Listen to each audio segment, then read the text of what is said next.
ఇది ఒక బాధాకరమైన రోజు అండి.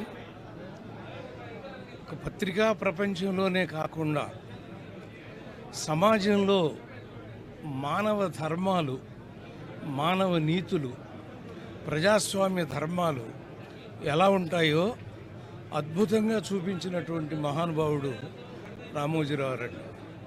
నాకు గుర్తు, చిన్నప్పుడు ఆయన యంగేజ్లో సైకిల్ మీద వచ్చి ఏదో చిన్న చిన్న వ్యాపారం చేసుకున్నటువంటి మనిషి ఇంత ఎత్తుకు ఎదిగినా కూడా తను మొట్టమొదట ఏ న్యాయాన్ని, ఏ నీతిని నమ్మారో అదే న్యాయం, అదే నీతితో అలాగే 88 సంవత్సరాలు కొనసాగటం అంటే అది సామాన్యమైనటువంటి విషయం కాదండి.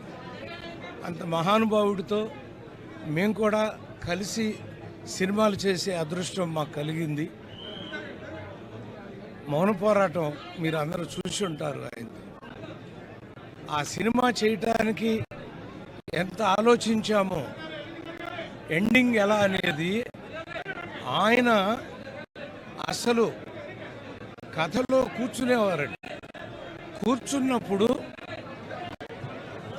నవ్వేసేవారు. ఏదైనా కమర్షియల్ సీన్లు చెప్తుంటే ఏం మాట్లాడుతున్నారు మీరు, మనం తీస్తున్న సినిమా ఏంటి, మీరు చెప్తున్నది ఏంటి అంటూ ఉండేవారండి. అలా ఒక పత్రికా ప్రపంచం ఏ వార్త అయినా సరే, ఎప్పుడైనా సరే, చిన్నప్పుడు ఏమనేవారంటే ఏదన్నా ఒక పేపర్లో ఒక వార్త చూస్తే ఈనాడు చూడండి అందులో కరెక్ట్గా ఉందో లేదో అనేవారు. అంటే ఈనాడులో పడింది అంటే అది నిజమైన వార్త అనేటువంటి నమ్మకాన్ని కలిగించిన మహానుభావుడు. ఆయన ఈ రోజున సెలవు తీసుకుని వెళ్ళిపోయారు. ఆయన భౌతిక కాయాన్ని చూస్తుంటే ఇంకా ఆయన జీవించి ఉన్నట్టుగానే అనిపించారండి. కళ్ళలో నీళ్లు తిరిగినాయి. నిజం, ఆయన జీవించే ఉంటారు. ఈ పత్రికా ప్రపంచం ఉన్నాళ్ళు జీవించే ఉంటారు. మంచితనం ఉన్ననాళ్ళు జీవించే ఉంటారు.